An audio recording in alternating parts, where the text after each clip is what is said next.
sampaikan kat kawan-kawan yang mana yang duduk kat luar tu, yang masih hidup dengan di belenggu kegelapan tu kan. Yang tu je motif aku nak buat video ni kan. Bukan aku nak tunjuk kata hebat. Tidak. Aku tak hebat kan. Ada orang lagi dahsyat daripada aku kan. Nanti mungkin ada perkongsian 10 tahun lagi kan, mungkin ada perkongsian cerita kisah hidup yang lagi padat kan, lagi dahsyat kan. Benda tu aku tak pandang kan semua tu. Cuma aku nak kongsikan kat sini kan. Kalau kita jahat, kita takkan ke mana.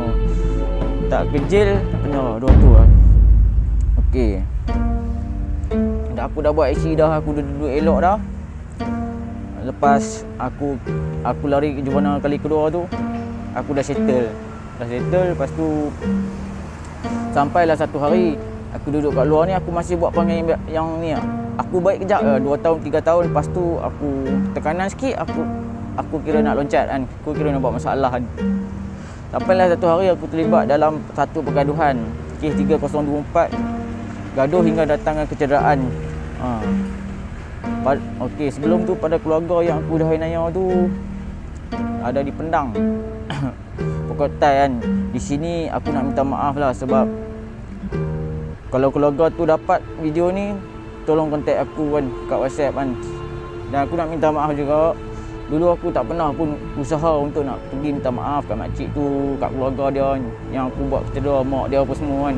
Aku nak minta maaf je lah. Walaupun susah, memang susah keluarga tu nak maafkan aku kan. Sebab perbuatan aku ni dikategorikan perbuatan yang zalim. Sebab tu hidup aku sampai sekarang kan. Aku ada benda apa pun, aku tak tenang hidup aku kan. Aku tak tenang. Itulah kan. Pada makcik kan, saya minta maaf lah kan. Bila aku ingat balik kes ni kan, aku tahu kan. Aku rasa sebab kan apa yang aku buat kat keluarga tu kan. Macam mana orang lain buat kat keluarga aku akan rasa macam tu lah kan. Macam mana yang mereka rasa kan. Tak apalah, aku pun tak mau sedih-sedih kat sini kan. Sebab aku nak cerita, bila aku sedih lagi aku tak boleh nak cerita. Okey. Disebabkan salah yang aku dah lakukan tu, aku dah bantai-bantai satu keluarga tu. Anak dia patah sikit, tak tahulah patah kat mana. Mak dia patah gigi sebelah batang. Aku dihadapkan ke mahkamah. Dalam proses aku diadili tu 1, 2, 3, 4 bulan, aku kantoi pula kes lain.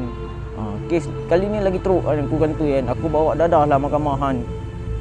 Aku bawa dadah lah mahkamah tanpa aku fikir bahaya yang aku akan hadapi kan. Aku dah mencabar kan kuasa mahkamah dekat aku kan.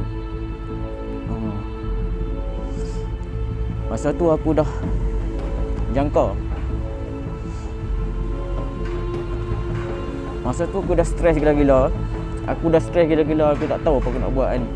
Sebab tu aku terbawa dadah tu. Sebab antara memang member aku yang minta tolong kan, pergi hantar dadah tu dekat ni kan, sambil aku jawab kes mahkamah tu kan.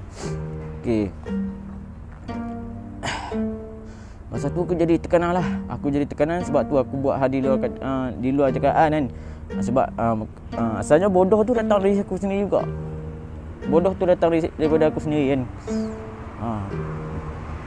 Kau tengoklah, kau ingat cerita aku dari mula itu video 1 sampai video 3, 4 ni. Kau tengok tak kan, salah tu datang daripada aku, betul tak? Bukan orang lain, tak ada orang lain yang paksa aku kan. Semua datang dari bodoh aku sendiri. Lepas tu, lepas aku bawa dadah tu, aku kantoi dalam kanang tertuduh tu. Aku di-charge bawah section, bawah akta 39/2 kan. Tapi cak ayam je lah kan. Walaupun cak ayam yang aku rasa padu sangat tu kan. Sebab dia jamin tak buka. Kes tu jamin tak buka kan. Tak boleh nak jamin. Suspek yang buat kes tu tak boleh nak jamin. Tak kira orang tak boleh nak jamin kita. Kalau kita buat 39B, 39A2, 39A1, tak apa lagi. 39A1 ada jaminan lagi. Tapi denda dia tak buka. Okey. Lepas tu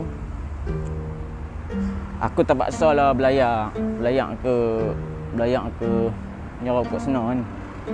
Aku belayak penjara Pokok Senar mungkin dalam 3 tahun ke bawah lah. Seingat aku pun dah tak payah ingat nak, sebab aku tak mau nak ingat kenangan kenangan-kenangan hitam dalam hidup aku. Sebenarnya aku tak pernah ingat kan. Sebab baik kalau kita ingat sejarah ni yang jadi dekat aku kan. Aku tak buat video ni untuk diri aku dan untuk diri adik-adik yang lain kan. Aku rasa macam aku ni tak pernah buat salah kan. Bila aku tak pernah buat salah, aku jalan hidup aku akan jalan seperti biasa kan. Aku mungkin aku tak ada batas kan. Benda ni aku pernah buat kan. Benda ni aku tak pernah buat kan. Biarlah benda yang aku pernah buat aku cakap, tak boleh lah ni. Kalau aku pukul orang macam ni kan, kalau aku buat macam ni, kalau aku curi macam ni, kalau aku hisap macam ni, aku akan kena macam ni kan.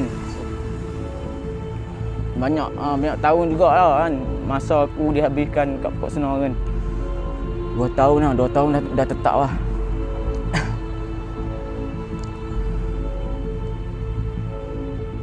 Pada muka aku rasa pada muka aku juga kan, sebab aku sendiri yang pilih jalan ni kan, pada muka aku juga. Tapi jangan pada muka pun janganlah kita pernah putus asa untuk hidup kan. Sebab hidup ni panjang lagi kan. Kalau Allah bagi umur panjang, kita akan hidup lama kan. Yang itulah aku nak kongsikan. Selepas aku lari pada Jebana, aku sangkut balik kan. Aku kantoi ke gaduh kan. Lepas tu aku cakap apa? Aku buat lagi kes tu kan. Buat pula, aku cabar pula kan. Aku kantoi dalam mahkamah kan, dalam kandang tertuduh tu kan. Okey. Pada kawan-kawan yang kat sana tu yang tak taubat lagi kan, tolonglah pada kan. Kalau nak jahat pun pada kan, tak payah kan. Aku tahu yang kat luar sana tu lagi jahat pada aku, lagi padu pada aku kan. Tapi kat sini dia orang malu kan. Kadang-kadang yang kat luar tu bukan tak mau nak kongsi kan. Dia punya cerita tu, tapi dia pun malu kan. Macam aku malu kau. Orang tak kenal aku tiba-tiba dah kenal aku macam ni kan. Tapi bagi aku yang tu tak apa kan. Biarlah dia kenal aku dari awal sebelum dia kenal aku kemudian kan. Macam mana kan aku kenal dengan bekas tunang aku dulu kan. Dia pun tak kenal aku mula-mula, dia ingat aku baik kan. Dah kali dah terkantoi kes dia tu. Kes yang masa tu aku dah nak kahwin dah. Lepas tu kantoi kes tu, teruslah dia pun tak nak terima aku kan. Betul lah. Baik dia orang terima aku dari awal kan. Yang tu je lah. Kejahatan yang kita buat ni mungkin kita tak kena hari ni kan, tapi satu hari tetap kita akan diadili. Kita akan diadili bila-bila pun. Tak kalah di dunia ke, di akhirat kan kita akan diadili juga kan. Tak payah lari kan. Jadi just kalau kita salah, kita ada salah dengan orang, just hadap je lah kan. Tak payah lari pada kesalahan tu kan. Kalau kita lari sejauh mana kita nak lari bro, susah lah nak lari kan. Dunia ni kecil je bro. Okay lah, aku kat sini lah yang tu aku nak kongsikan video aku, sejarah pengalaman hidup aku bagi.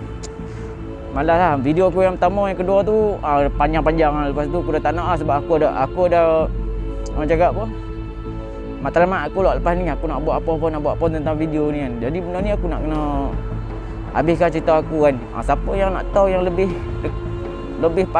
orang cakap lebih detail pasal kes apa yang aku jadi je tu, masuklah Facebook aku kan, Muhammad Fakhruddin kan. Muhammad Fakhruddin kat situ aku ada tulis note dia mula sampai habis tu panjang lah, macam buku sejarah kan. Tapi kalau yang tak berminat tu tak apalah. Okay, aku minta maaf kalau kat sini video ni aku tak terkasar bahasa ke apa. Pada kawan-kawan yang kat luar tu yang tak subscribe lagi aku punya channel YouTube kan, tolonglah subscribe tolonglah support aku kan. Aku sebab aku nak naik dari bawah ni kan. Aku tak ada apa-apa kan. Lepas ni mungkin video aku kan ada juga kan, tapi video yang tak berapa nak rare lah. Sebab aku pun bukanlah bidang ni sebab aku ada kerja, tiba-tiba aku tak ada kerja. Bila aku tak ada kerja barulah aku buat video. Okay, Assalamualaikum. Ciao.